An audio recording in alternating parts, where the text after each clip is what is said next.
시청자 여러분, 새해 복 많이 받으십시오. 푸른 용의 해와 함께 새롭게 뉴스9을 진행하게 된 윤정호입니다. 사실을 보고 진실을 말하고 시청자 여러분이 공감할 수 있는 뉴스를 전하도록 최선을 다하겠습니다. 2024년 1월 1일 첫 소식은 100일 앞으로 다가온 국회의원 선거 관련입니다. 여야의 어쩌면 대한민국의 명운을 가를 중대한 선거를 앞두고 TV조선과 조선일보가 국민들의 생각을 알아봤습니다. 만약 내일이 총선이라면 어느 당 후보를 선택하겠느냐? 이 물음에 민주당과 국민의힘을 지지하는 수치가 같았습니다. 아직까지 누구도 주도권을 쥐지 못했다는 뜻일 텐데요. 이광희 기자가 여론조사 결과 먼저 전합니다. 내일이 국회의원 선거라면 어느 정당에 투표할 건지 물었습니다. 더불어민주당과 국민의힘을 선택할 거란 응답이 33%로 같았습니다.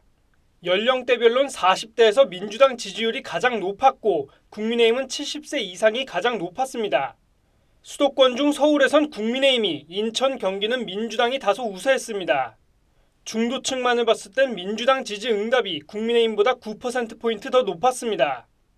다만 상황에 따라 지지 정당을 바꿀 수 있다는 응답도 30%에 달했습니다.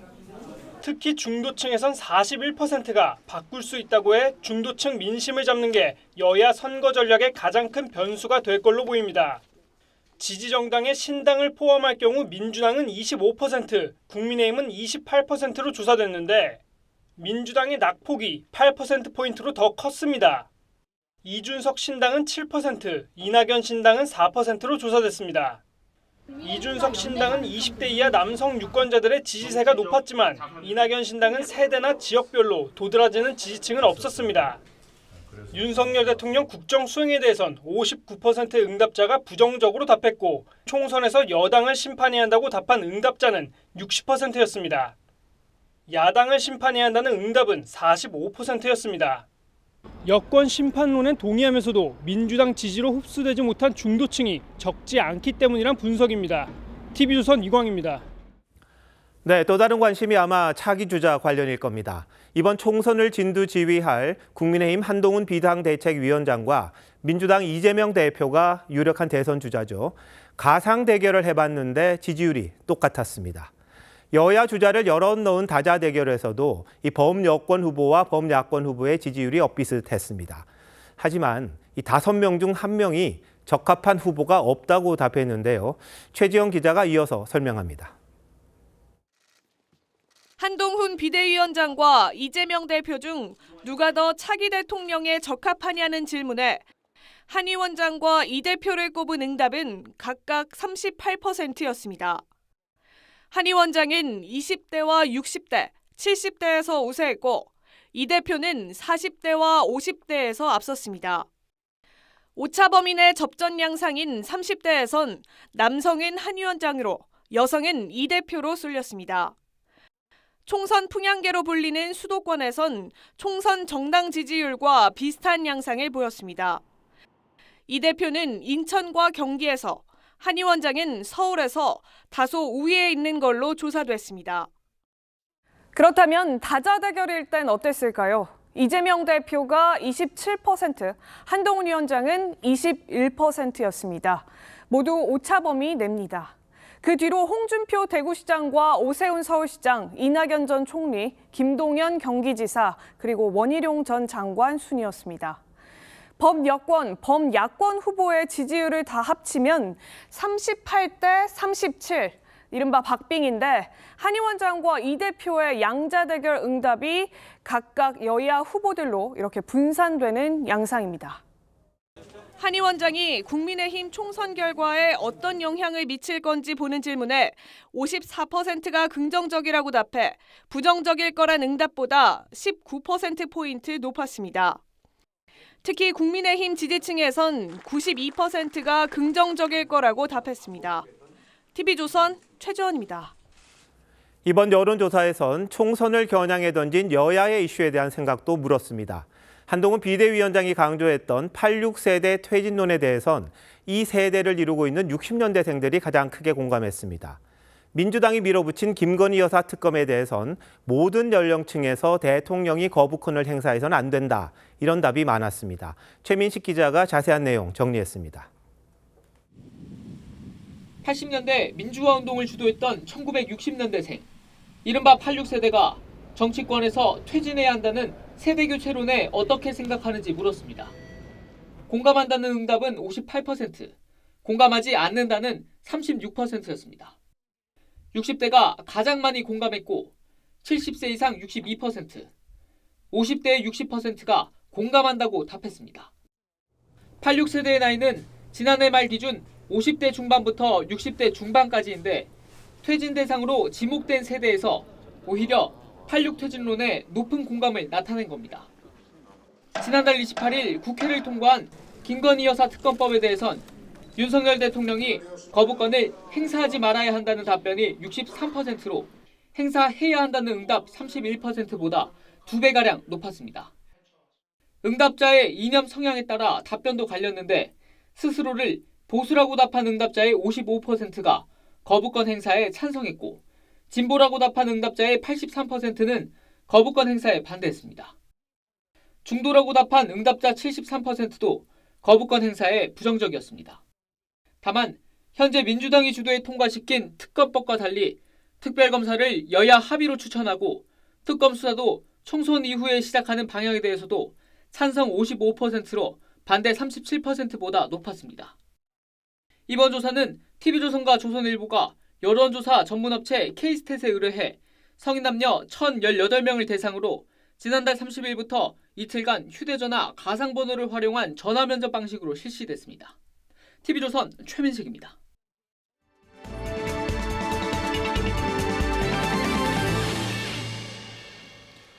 4월 총선이 100일 남았다고 말씀드렸는데요.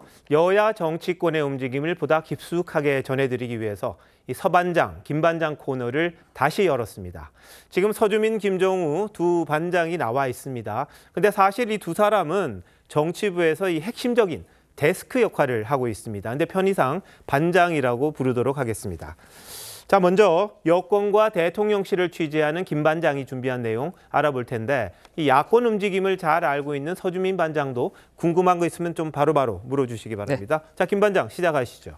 네, 떠나간 윤심 어디로?란 주제로 바로 시작을 이렇게 해보겠습니다. 네. 오늘 TV조선 조선일보 여론조사 결과 좀 더 깊숙이 들여다보겠습니다.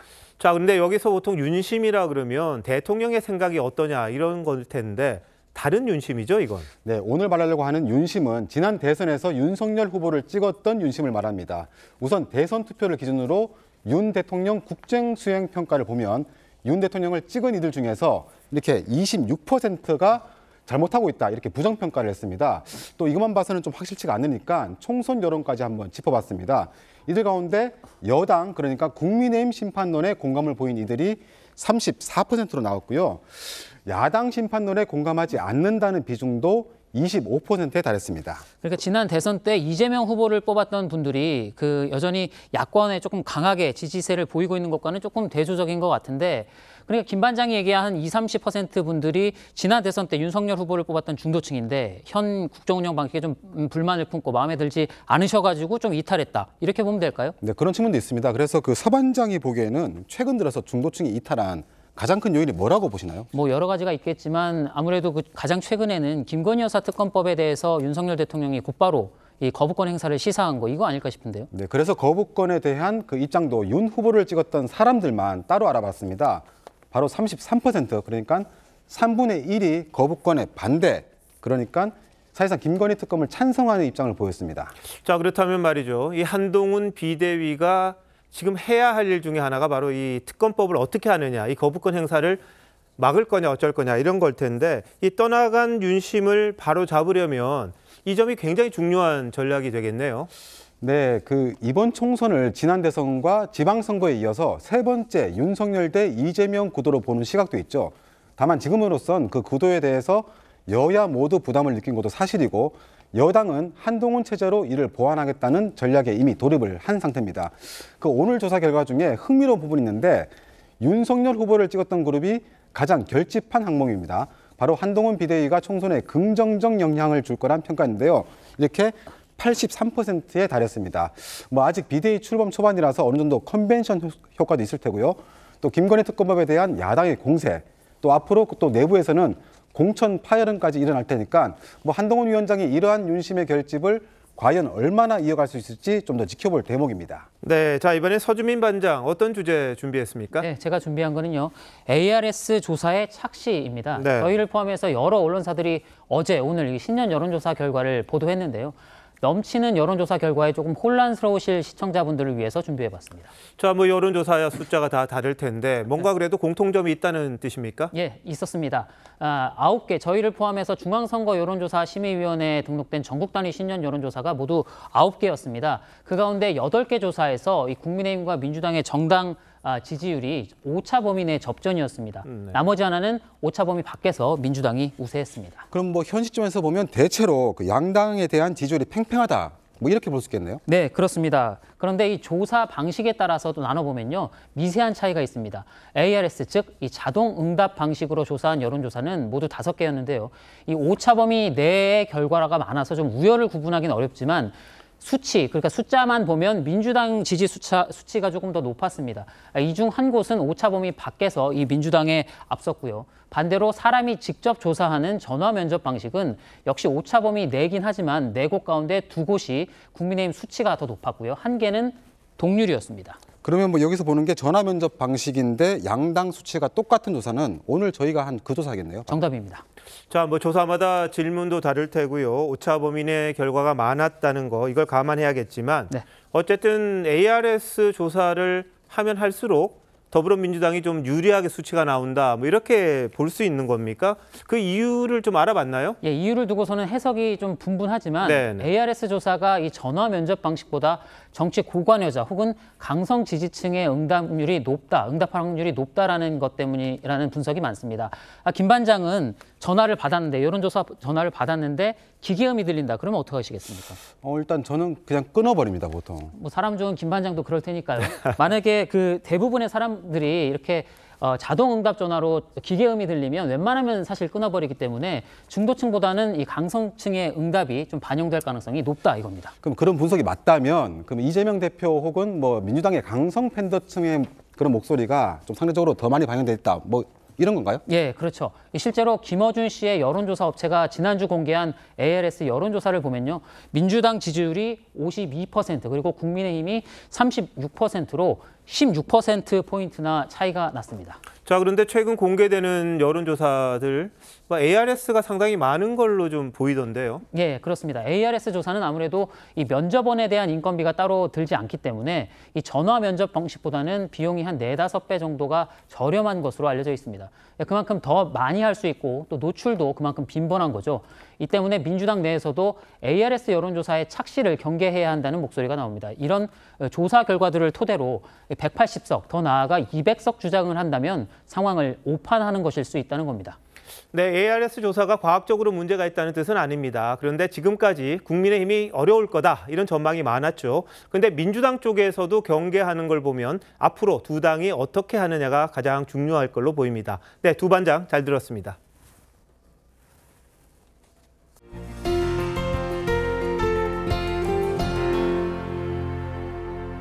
네, 지금부터 새각오를 다지는 여야 표정을 하나씩 보겠습니다. 먼저 집권 3년 차를 맞은 윤석열 대통령의 신년 메시지부터 홍현주 기자가 전해드립니다. 새해 첫 일정으로 현충원을 참배하고 방명록에 국민만 바라보겠다고 쓴 윤석열 대통령은 국민께 송구하단 말로 신년사를 시작했습니다. 최선을 다했지만 늘 부족하고 송구스러운 마음이었습니다. 하지만 공정한 사회를 위해 이권과 이념에 기반을 둔 패거리 카르텔은 반드시 타파하겠다고 했습니다. 부패한 패거리 카르텔과 싸우지 않고는 진정 국민을 위한 개혁이 불가능하기 때문입니다. 자신들의 이권만을 생각해 구조적 개혁을 방해하는 세력들을 지칭했다는 설명인데 4월 총선을 앞두고 야권의 86 운동권 세력을 겨냥한 거란 해석이 나왔습니다. 북한을 향해선 올 상반기까지 확대된 한미 확장 억제 체제를 완성해 핵 미사일 위협을 원천 봉쇄하겠다고 했습니다. 검토만 하는 정부가 아니라 문제 해결을 위해 행동하는 정부가 될 것입니다. 윤 대통령은 신년 부처 업무 보고를 국민과 함께하는 민생토론회 형식으로 진행하고 이달 중 신년 기자회견을 갖는 방안도 검토 중입니다. TV조선 홍현주입니다. 국민의힘 한동훈 비대위원장은 신년 인사에서 이 동료 의식이야말로 자유민주주의를 완성하는 요소라고 강조했습니다. 과거 연평도 포격 당시 집을 잃은 주민들에게 머물 곳을 제공했던 찜질방 사장을 그 예로 들었다는데 무슨 뜻인지 황병준 기자가 전하겠습니다. 현충탑 참배로 첫 일정을 시작한 한동훈 비대위원장은 방명록에 동료 시민과 함께 대한민국의 미래를 만들어 나가겠다고 적었습니다. 신년 인사회에선 연평도 포격 당시 집을 잃은 주민들에게 쉴 곳을 내줬던 찜질방 사장의 선의를 예로 들며 동료의식을 강조했습니다. 동료 시민에 대한 그런 계산 없는 선의를 정교한 정책으로 준비해서 실천할 겁니다. 국민들이 그 실천과 마음, 상대 당과의 차이를 알아볼 것이라며 민주당을 견제하기도 했습니다. 민경우 전 비대위원의 노인 비하 발언과 관련해 모레 대한노인회를 찾아 재차 사과하기로 했습니다. 부적절한 발언이 있었고 저도 그 점에 대해서는 전혀 동의하지 없는 발언이어서 노인 회장님께도 제가 따로 사과의 말씀을 드린 바 있습니다. 열흘 앞으로 다가온 공천관리위 출범 질문엔 공정과 이기는 공천이라는 두 원칙 사이의 균형 속에 공관위원장 인선을 고심 중이라고 했습니다. 한 위원장은 내일 대전 현충원 참배를 시작으로 대전과 대구 경북 신년 인사회에 참석한 뒤 오는 4일 광주 5.18 민주묘지를 참배할 예정입니다. TV조선 황병준입니다. 민주당 이재명 대표는 김대중, 노무현 두 전직 대통령의 묘소를 참배하면서 새해를 맞았습니다. 당초 윤석열 대통령 주최 신년회에 가기로 했었는데 참석하지 않을 걸로 보입니다. 신유만 기자가 취재했습니다. 민주당 이재명 대표와 당 지도부가 신년 인사회에서 떡 케이크를 자릅니다. 상황은 어렵고 힘들긴 하지만 그래도 우리 함께 손잡고 얼마든지 헤쳐나갈 수 있다고 생각합니다. 이 대표는 오전엔 현충원에 안장된 김대중 전 대통령 묘역을, 오후엔 김해 봉하마을에 있는 노무현 전 대통령 묘역을 찾았습니다. 김 전 대통령 묘역 앞에선 한동훈 비대위원장과 잠시 조우해 인사를 나누기도 했습니다. 안녕하세요.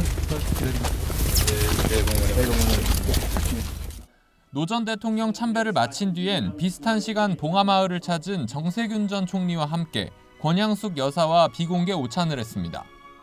이 대표는 권 여사에게 다가올 선거를 잘 준비해 더 단합하겠다고 말한 것으로 알려졌고 정 전 총리는 이 대표에게 책임을 강조했습니다. 책임 있는 분들은 어떻게 하면 선거가 잘 될 것인지 깊이 생각하고 그렇게 처신해야 될 거라고 봐요. 이 대표와 이낙연 전 대표 모두에게 통합을 요구한 거란 해석이 나왔습니다. 이 대표는 당초 참석하기로 했던 3일 윤석열 대통령의 신년회 참석은 다시 검토하기로 했습니다. 대통령실이 김건희 여사 특검법 거부 입장을 밝힌 데 대한 항의 차원입니다. TV조선 신유만입니다. 제3세력을 꿈꾸는 양당의 전직 대표들도 부지런히 움직였습니다. 이준석 전 국민의힘 대표는 현충원을 찾았는데 이 탈당한 뒤 첫 공식 일정이었습니다. 이낙연 전 민주당 대표는 행주산성을 찾아 창당 의지를 구체화했습니다. 정민진 기자입니다. 이낙연 전 대표가 새해 첫날 행주산성을 찾았습니다.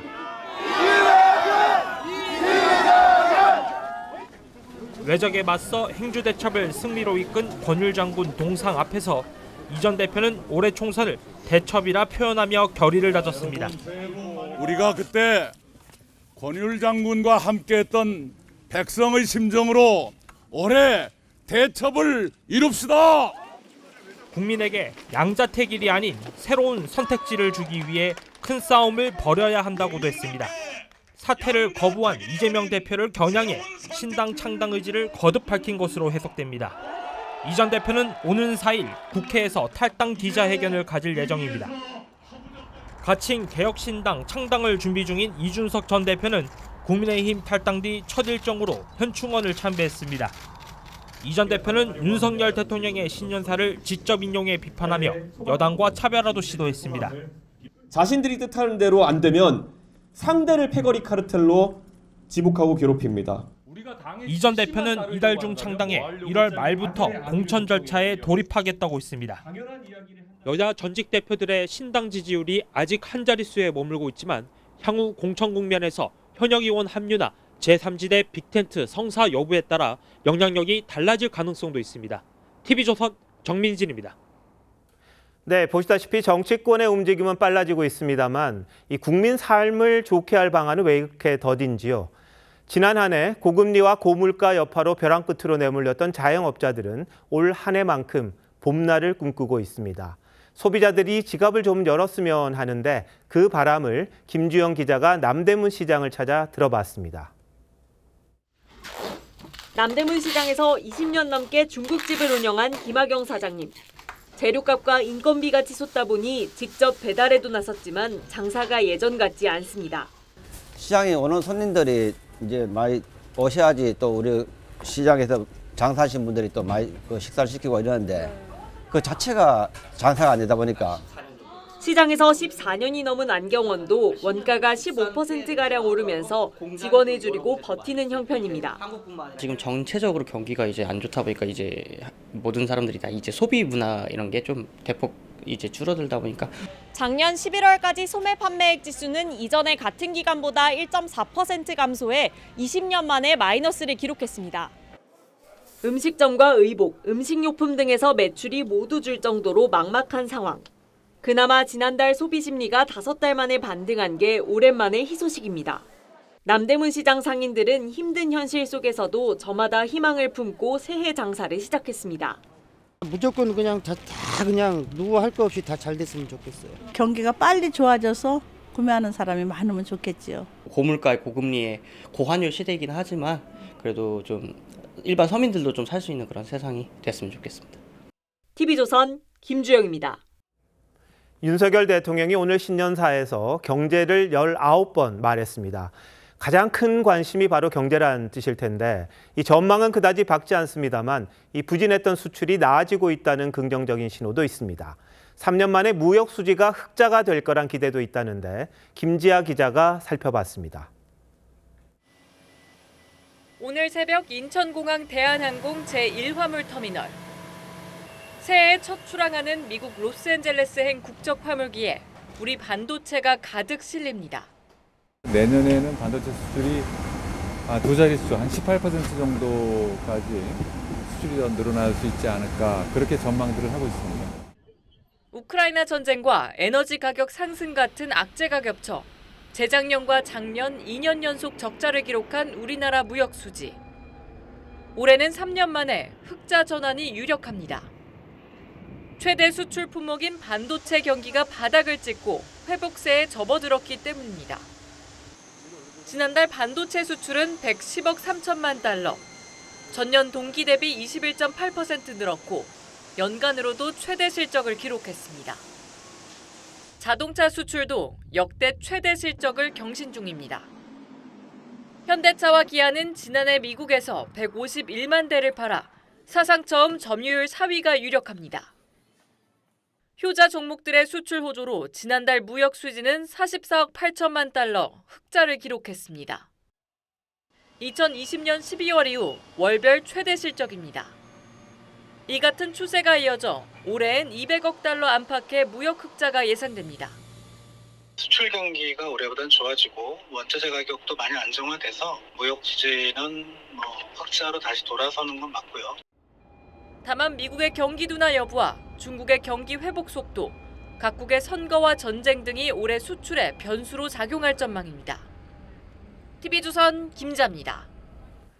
올해는 우리나라뿐만 아니라 미국과 대만, 인도 등 전 세계 47개 나라가 선거를 치릅니다. 역대 최다 국가 기록인데 선거 결과에 따라 지구촌이 들썩일 듯합니다. 김자민 기자가 전 세계 주요 선거를 정리했습니다. 올해 전 세계에서 치러지는 선거 중 단연 관심은 11월 열리는 미국 대선입니다. 재선을 노리는 바이든 대통령과 서륙전을 펴는 트럼프 전 대통령의 한판 승부가 현재까진 유력해 보입니다. 그런데 최근 니키 헤일리 전 유엔 대사가 트럼프 대세론을 위협하고 있습니다. 반면 바이든 대통령은 역대 최악의 지지율을 기록하면서 고전을 면치 못하는 분위기입니다. 대만에선 이달 13일 총통 선거가 치러집니다. 미중 대리전 양상인데 전 세계의 이목이 쏠리고 있습니다. 현재까진 독립, 친미 성향의 집권 민진당 후보가 여론조사에서 선두를 달리고 있습니다. 不要傻傻地跟着中国定义台独。 네, 푸틴 러시아 대통령은 3월 5선에 도전하면서 장기 집권의 길을 다지고 있습니다.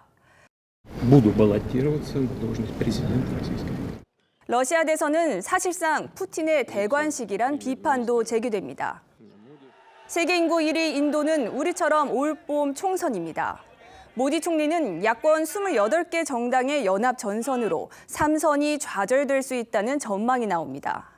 미국은 인도를 동맹국이자 중국의 대항마로 끌어들이기 위해 총력전을 펼치고 있는데 미국의 구상에 변수가 되고 있습니다. 자, 유럽 의회는 6월 선거를 앞두고 있고 오스트리아, 벨기에 등에서도 각각 선거가 치러집니다. 대규모 이민자 문제로 유럽에 불고 있는 극우 바람이 이들 국가에도 영향을 미칠지가 관심입니다. 2024년 만 7개 나라에서 유권자 20억 명이 투표장으로 향합니다. 선거 결과에 따라 경제와 안보 정책의 새 판이 짜여져 지구촌이 크게 요동칠 가능성도 있습니다. TV조선 김자민입니다.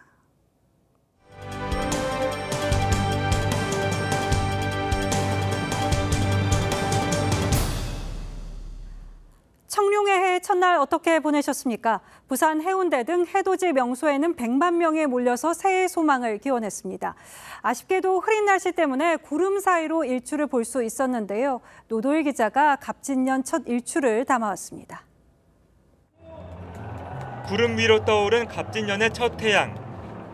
해운대 백사장에 모인 인파는 일출의 벅찬 순간을 사진에 담기 여념이 없습니다. 독도와 함께 국내에서 가장 빨리 일출을 볼 수 있는 해발 920m 경남 양산 천성산 정상. 구름에 가려있던 갑진년 첫 해가 서서히 모습을 드러냅니다. 일단 가정이 화목하고 가족도 건강이 제일 우선인 것 같아요. 울산 간절곶에 솟아난 해는 아쉽게도 구름에 숨어 볼 수 없었습니다. 지금 몇 년 만에 보러 왔는데요. 저는 그래서 해를 못 봐가지고 너무너무 아쉽고요. 그래도 해맞이객들은 청룡의 기운을 빌어 다양한 소망을 기원합니다. 올해 수능 쳤는데 원하는 대학 갈 수 있었으면 좋겠습니다. 남편이 해외에서 근무하는데 올해 건강하게 귀임했으면 좋겠어요. 해맞이객들은 청룡을 형상화한 화려한 드론 공연으로 일출을 보지 못한 아쉬움을 달랬습니다. 앞서 새벽 0시 서울 세종대로엔 지름 12m의 인공태양이 화려한 폭죽과 함께 떠올랐습니다. 24년에는 더 이제 안 싸우고 더 화목하게 더 잘 지내고 이쁜 연애 했으면 좋겠습니다. 2024년 화이팅!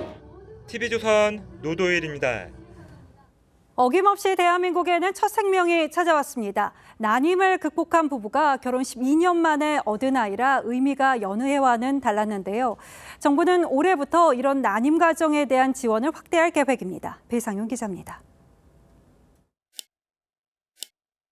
시계바늘이 0시를 가리키자 우렁찬 울음소리가 울려 퍼집니다. 3.15kg 남자아이 아웅이가 세상과 첫 인사를 나눕니다. 44살, 결혼 12년 만에 첫 아이를 본 아빠는 아이가 사랑을 베푸는 사람이 되길 바란다고 말합니다. 그리고 쉽지 않은 얘기를 꺼냅니다.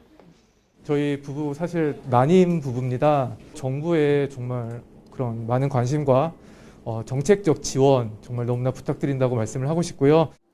해마다 늘고 있는 난임 부부들의 고민은 회당 최대 100만 원이 넘는 시술비입니다.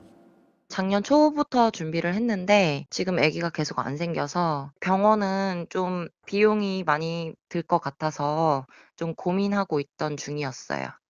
이에 정부가 소득이나 지자체별로 달랐던 난임 시술비를 올해부터는 지역과 소득 관계없이 지원하기로 했습니다. 임신을 희망하는 부부에겐 필수 가입력 검진비도 지원합니다. 미리 검사를 해서 난소 나이가 실제적으로 노화가 많이 됐다고 생각이 들면 냉동 난자를 한다든지. 정부는 또 아이를 낳으면 지급하는 부모급여도 새해부터 최대 월 100만 원으로 늘려 출산을 장려한다는 방침입니다. TV조선 배상윤입니다. 새해 첫날 목표를 향해 매진하는 이들이 있습니다. 지구촌 최고의 스포츠 이벤트 2024 파리 올림픽에서 화려한 비상을 꿈꾸는 태극전사들입니다. 영화의 기원에도 구슬땀은 흘렀습니다. 진천 선수촌의 이다솜 기자가 다녀왔습니다. 동이 트지도 않은 새벽 6시. 진천 선수촌 육상장에 국가대표 선수들이 하나둘씩 모이기 시작합니다. 원팀! 음악에 맞춰 몸을 풀기 시작한 선수들의 얼굴에선 어느덧 땀방울이 흐릅니다. 새벽 운동을 하면서 러닝도 하고 추위는 못 느끼는 것 같습니다. 몸을 데운 선수들은 차가운 공기를 토해가며 육상장 트랙을 질주합니다. 이곳 진천의 기온은 현재 영하 3도인데요. 이 쌀쌀한 날씨도 파리 올림픽을 향한 선수들의 열정을 막을 수 없습니다. 단체전에 좋은 성적을 보여드렸기 때문에 좀 더 팀워크에 집중해서 마지막으로 생각하면서 전념하면서 할 것 같아요. 효자 종목의 부활을 꿈꾸는 유도 대표팀은 밧줄 타기로 올림픽을 향한 각오를 다져봅니다. 제가 따면 또 스타가 되는 거기 때문에 파리올림픽에서 꼭 금메달 따겠습니다. 3년 전 도쿄올림픽에서 종합 16위로 부진했던 대표팀은 올해는 종합 10위 이내를 수성하겠다고 각오를 다졌습니다. 6개 지금 금메달을 목표를 하고 있는데요. 우린 무조건 잘해야 됩니다. 100년 만에 파리에서 개최되는 올해 올림픽은 오는 7월 개막합니다. TV조선 이다솜입니다. 지구촌 대부분은 화려한 행사와 함께 새해를 맞았습니다. 전쟁이 벌어지고 있는 이스라엘과 우크라이나는 달랐습니다. 폭죽 대신에 포성이 울렸습니다. 같은 날 전혀 다른 세계의 풍경은 류주연 기자가 보도합니다. 새해를 알리는 대형 크리스탈볼이 떨어지고 카운트다운이 시작됩니다.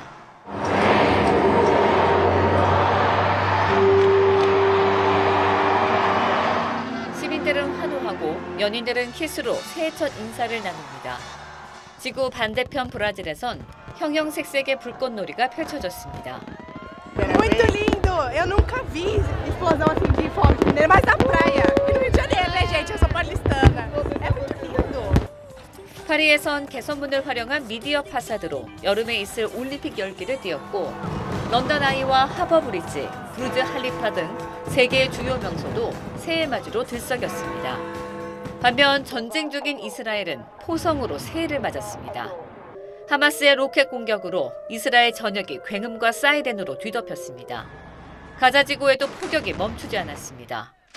بتمنى بسنة 2024 يعني تصلح كل شيء وترجع الحياة طبيعية زي ما كانت. 새 및 대규모 공습을 주고받은 우크라이나 전쟁도 3년째 접어들게 됐습니다. 프란시스코 교황은 고통받는 이들을 위해 기도했습니다. Abbiamo visto la Siria, vediamo Gaza, pensiamo alla martoriata Ucraina, un deserto di morte. È questo che si vuole. I popoli vogliono la pace. 모두가 희망을 품은 날, 지구촌 한쪽은 절망 속에 새해를 맞았습니다. TV조선 류주현입니다.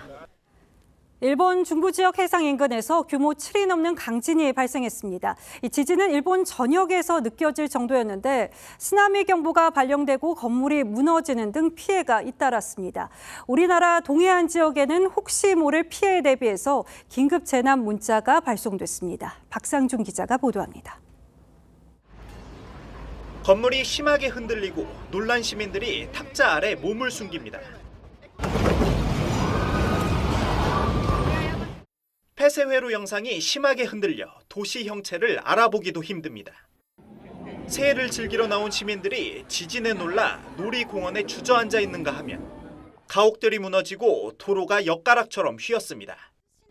오늘 오후 4시 10분쯤 일본 이시카와현 노토반도 지역에서 규모 7.6의 지진이 발생했습니다. 일본 기상청은 이시카와현뿐만 아니라 도야마현과 야마가타, 니가타 등 일본 북부 연안에 쓰나미 경보를 발령했습니다. 이시카와현에선 5m 높이의 쓰나미가 이미 발생해 도로 곳곳에 바닷물이 들어차기도 했습니다. 지진은 일본 전역에서 감지됐는데 도쿄에서도 진도 3의 흔들림이 느껴졌습니다. 일본 정부는 지진 발생 후 위기관리센터에 대책실을 마련하고 긴급 대응에 나서고 있습니다. 国民の皆様におかれましては、引き続き震度7程度の地震の発生に注意をいただくとともに 우리 기상청은 일본에서 발생한 지진, 해일에 따라 해수면 변동이 나타날 수 있다며 강원 일부 해안가 등에서 안전에 각별히 주의해달라고 당부했습니다. TV조선 박상준입니다. 유명 중고차 리스 업체가 고객 보증금을 돌려주지 않고 갑자기 사업장 문을 닫았습니다. 해당 업체는 유명 연예인을 내세워서 광고하기도 했는데요. 수천만 원씩 보증금을 낸 피해자들은 사기를 당했다면서 경찰에 고소장을 접수했습니다. 조원진 기자가 해당 업체를 찾아가 봤습니다. 유명 연예인들이 온라인에서 중고차 리스 업체 A사를 홍보합니다. 영업이사를 맡고 있다며 믿어달라고 합니다. 제가 개그맨이잖아요. 믿고 맡겨주시죠. 2017년부터 중고차 리스를 시작한 A사는 업계에서 급성장했습니다. 보증금을 많이 낼수록 월 이용료를 더 많이 깎아주는 방식으로 고객을 유치했습니다. 추가 보증금 플러스 H금까지 넣으면 그만큼 제가 월 부담액이 줄어들기 때문에 그렇게 할 수밖에 없었죠. 그런데 A사 대표가 지난 18일 갑자기 폐업을 예고하고 연락이 닿지 않고 있습니다. 리스업체 앞에는 지난 19일부터 우편물을 받지 않은 통지서와 임시 유무를 알리는 종이가 붙어 있습니다. 한 열댓 명 와가지고 뭔지를 모르게 왔다 갔다 하대. 수천만 원에서 수억 원까지 떼일 거란 우려에 고객들은 A사 대표를 경찰에 고소했습니다. 접수된 고소장이 이미 10건을 넘었습니다. A사 대표는 회사 홈페이지에 책임을 회피하지 않고 빠른 시일 내에 피해 보상을 하겠다는 글을 올렸지만 경찰은 강제 수사를 검토 중입니다. TV조선 주원진입니다. 경기도의 한 다방에서 살인 사건이 발생했습니다. 피해자는 다방을 운영하던 60대 여성이었는데요. 경찰은 살해 용의자를 특정해서 추적 중인 것으로 전해졌습니다. 전정원 기자가 보도합니다. 왕복 2차선 골목길로 소방차와 구급차가 들어옵니다. 잠시 뒤 경찰차 여러 대도 연이어 도착하고 과학수사 요원들이 감식 장비를 챙겨 건물 안으로 들어갑니다. 경찰차는 서너대 오고 과학수사대야 일도 죽었어요. 어제 오후 3시쯤 이 건물 지하에서 다방을 운영하는 60대 A씨와 연락이 닿지 않는다는 신고가 접수됐습니다. A씨 아들이 다방에 찾아가 봤지만 가게 문이 닫혀 있자 경찰에 신고한 겁니다. 소방과 함께 강제로 문을 열고 들어간 경찰은 다방 바닥에 쓰러져 있는 A씨를 발견했습니다. A씨의 몸에는 폭행당한 흔적이 남아 있었습니다. 내부 CCTV에는 전날 밤 가게를 찾은 중년 남성이 A씨를 폭행하는 장면이 찍혔습니다. 대놓고 싸우는 모습은 안 나오고 일방적인 모습만 나오는데 A씨 가족과 지인들은 경찰에 평소 알고 지내던 남성은 아니었다고 진술한 것으로 알려졌습니다. 경찰은 이 남성을 유력한 살해 용의자로 보고 추적 중입니다. TV조선 전정원입니다. 지난해 트럼프 전 대통령의 머그샷이 공개돼 큰 화제가 됐죠. 이와 달리 우리나라는 범죄자의 인권 보호를 이유로 신상 공개에 소극적이어서 신상 공개를 왜 하는지 모르겠다는 비판이 나오기도 했는데요. 국회가 뒤늦게 법을 개정했습니다. 앞으로는 흉악범의 얼굴을 머그샷으로 확인할 수 있게 됩니다. 김혜나 기자가 취재했습니다. 또래 여성을 살해하고 유기한 정유정이 모자와 마스크로 얼굴을 꽁꽁 가린 채 경찰서를 나섭니다. 제정신이 아니었던 것 같습니다. 죄송합니다. 경찰이 증명사진을 공개했지만 실물과 달라 동창들도 못 알아봤다는 반응이 나왔습니다. 신당역 스토킹 살해범 전주환도 사진과 실물이 달라 알아보기 힘들다는 비판이 나왔습니다. 피의자 동의 없이는 머그샷 촬영이 불가능해 벌어진 일입니다. 우리와 달리 미국에선 전직 대통령도 경찰에 체포되면 예외 없이 머그샷을 찍습니다. 중대범죄 신상공개법이 시행되면서 오는 25일부터 중대범죄자는 본인 의사와 관계없이 머그샷을 찍어야 하고 사진은 30일간 공개됩니다. 대중들이 가장 바랄 수 있는 부분이 아닐까 싶고요. 어떤 범죄가 신상공개 대상이 될지가 되게 모호했는데 또 명확해진 부분들이 있고요. 스토킹 피해자 보호도 강화됩니다. 재범 우려가 있는 스토킹 가해자에겐 전자발찌를 채우고 피해자에 접근하면 위치가 자동 통보됩니다. TV조선 김예나입니다. 네, 전세 끼고 아파트 사고 파시는 분들 많으시죠? 그런데 이 뉴스 보시면 걱정이 좀 크실 듯합니다. 전세 사는 분이 나간다고 해서 집주인이 집을 팔았는데 임차인이 더 살겠다고 말을 바꿨습니다. 이른바 임대차 3법에 있는 계약갱신 청구권을 행사한 건데 잔금 지급을 놓고 소송전이 벌어졌고 대법원은 집주인에게 책임이 있다고 합니다. 무슨 얘기인지 권영석 기자가 설명합니다. A씨는 2021년 1월 전세 낀 아파트를 11억 원에 B씨에게 팔기로 계약했습니다. 이사를 가겠다는 전세 세입자의 약속을 받고 판 겁니다. 그런데 세입자가 갑자기 더 살겠다고 말을 바꿨습니다. 임대차 3법상 계약갱신 청구권이 도입되면서 세입자가 요구하면 집주인은 한 번은 계약을 연장해줘야 합니다. 실거주 목적으로 집을 산 B씨는 잔금 지급을 거절했고 A씨가 계약 해제를 통보하면서 법정 싸움이 시작됐습니다. 1, 2심 판결은 엇갈렸지만 대법원은 계약상 집주인이 집을 비워줄 의무가 있다고 파기환송했습니다. 전세 세입자의 변심에 따른 책임을 집주인에게 지운 겁니다. 법조계에선 2020년 계약갱신 청구권 도입 이후 부동산 시장에 혼란이 크다고 지적합니다. 매매를 하지 못하게 돼서 손해배상이라든가 연쇄적인 소송의 위험 부담에 처해지게 된다. 현실적으로 문제는 많이 발생을 하고 있습니다. 정부는 임대차 3법을 개정하자는 입장이지만 국회에 발이 묶여 있습니다. TV조선 권영석입니다.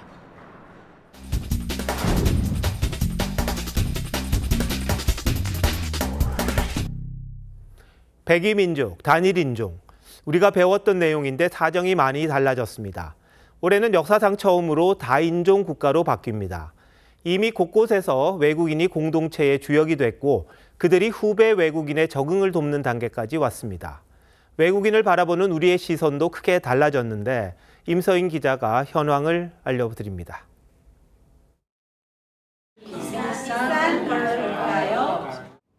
러시아, 베트남, 우즈베키스탄 등 각국에서 온 외국인들이 함께 한국어를 배웁니다. 저마다 코리안 드림을 꿈꾸며 갓 한국 생활을 시작한 외국인들입니다. 2006년 귀화한 베트남 출신 황유리 씨처럼 기반을 다진 뒤 후배 외국인의 정착을 돕기도 합니다. 한국 와서는 뭔가 약간 의사소통 안 되는 그 마음에 제가 겪어보니까 도와주고 싶다 그 마음으로. 시민 7명 중 1명이 외국 출신인 안산에선 차별도 크게 줄었습니다. 외국인이라는 조금 신기했던 것 같기도 하고 지금은 그렇게 10년 지나가다 보니까 달라졌던 것 같아요. 경기도 안산에는 가장 많은 외국인들이 살고 있는데요. 거리에서도 외국인들을 쉽게 찾아볼 수 있습니다. 장단기 체류 외국인은 지난해 9월 4.9%를 기록. 올해는 5% 선을 훌쩍 넘길 전망입니다. OECD 아시아 회원국 최초로 다인종 다문화 국가가 되는 겁니다. 함께 우리 사회의 미래를 열어나가는 그런 친구로, 동료로 그들을 받아들일 필요가 있다. 그런 생각을 하죠. 우리 역시 외국인과의 함께 살아가는 방식에 빠르게 적응하고 있습니다. TV조선 임서인입니다. 다인종 국가로 바뀌게 된 가장 큰 요인은 외국 인력이 필요하기 때문입니다. 중소제조업체나 요양원은 외국인 없으면 문을 닫아야 할 정도인데 외국인에게 웬만한 내국인보다 많은 돈을 주고 숙련공으로 키우려는 것도 적지 않습니다. 이어서 박한솔 기자입니다. 스리랑카에서 온 나산타 씨가 금속 나사 수백 개를 바구니채에 세척합니다. 공장에서 일하는 한국인은 대부분 50대가 넘었습니다.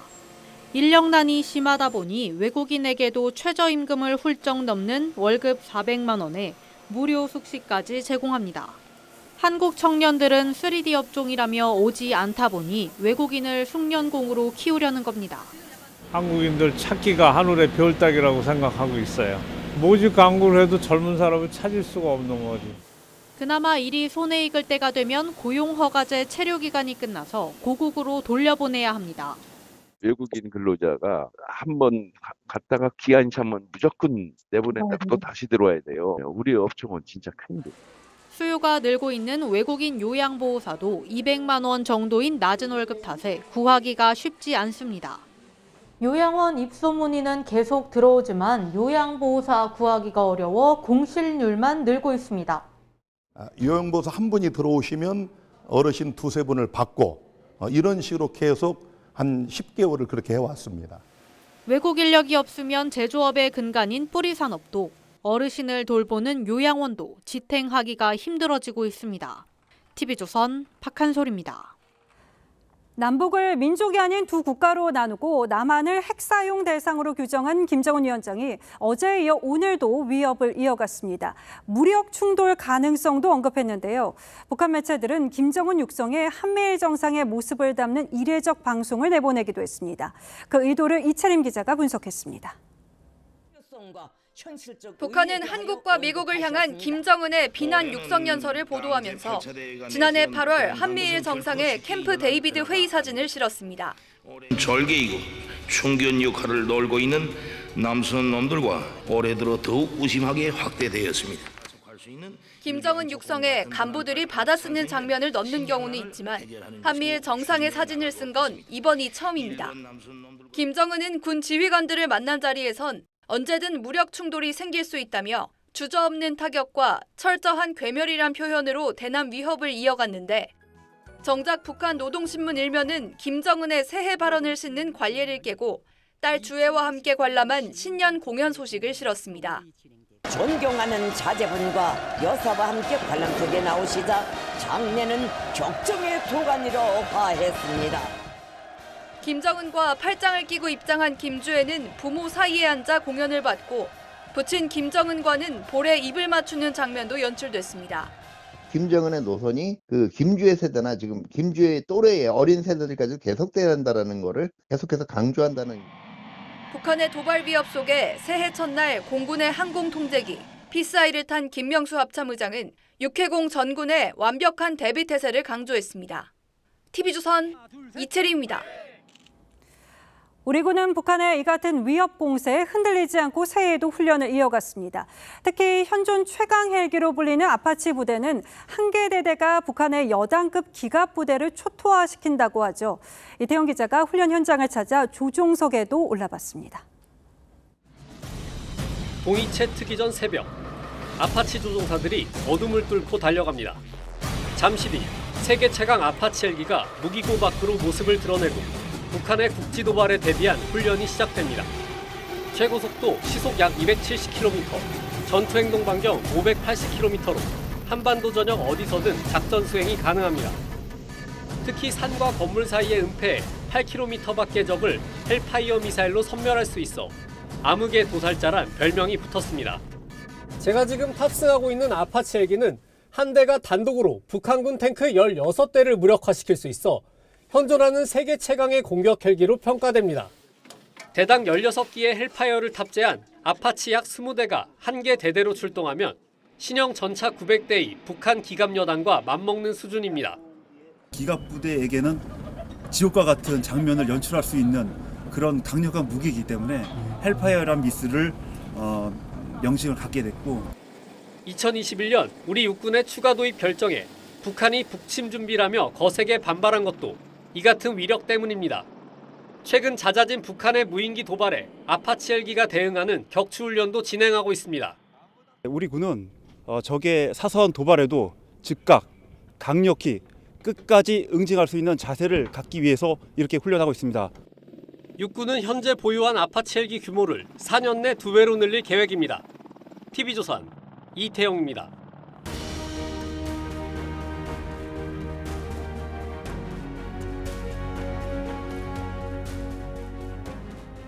How did we end up here?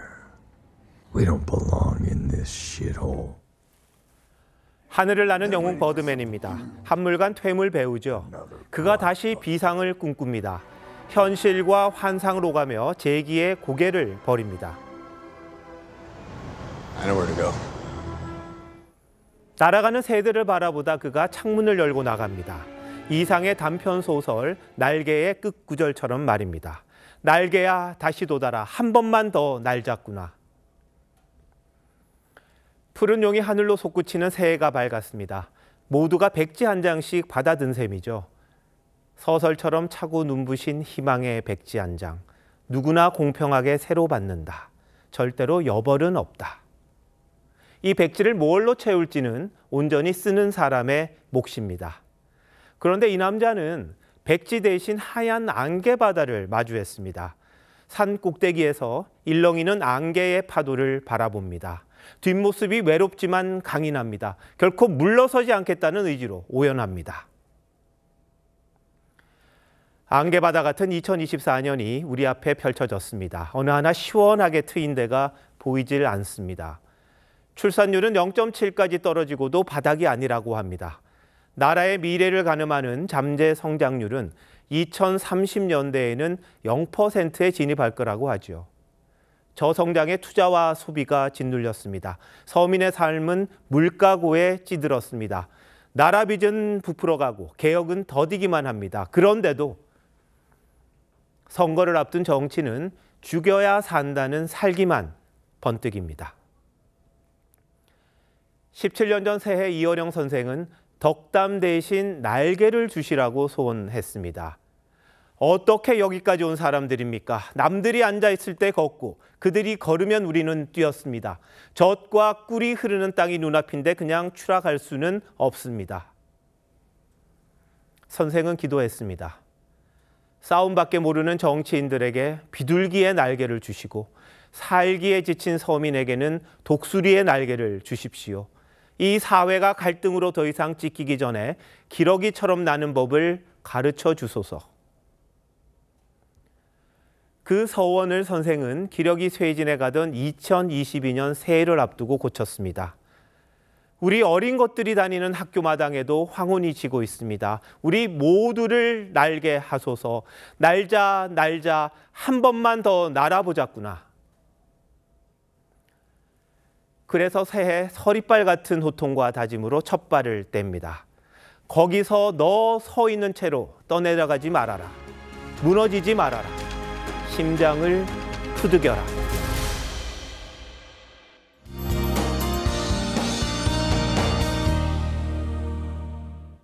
오늘 아침 여의도에서 제가 직접 찍은 일출 사진입니다. 힘차게 떠오른 청룡의 기운을 받아 사랑과 행복이 가득한 한 해 보내시길 바라겠습니다. 새해를 맞아 동해안으로 떠난 분들은 해안가 접근을 자제하셔야겠습니다. 일본 지진 해일로 인한 해수면 높이 상승에 강한 너울성 파도까지 가세하겠고요. 내일 새벽부터 오후 사이 강풍도 불어들겠습니다.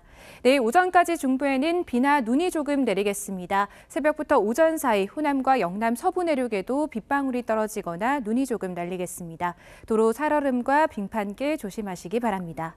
내일 전국 하늘 흐린 가운데 대기질은 양호하겠습니다. 내일 아침 서울과 대전, 울산 2도로 오늘보다 조금 높겠습니다. 낮에는 서울이 5도로 오늘보다 낮지만 크게 춥지는 않겠습니다. 모레는 전남과 경남, 제주에 비 또는 눈이 내리겠습니다. 날씨였습니다.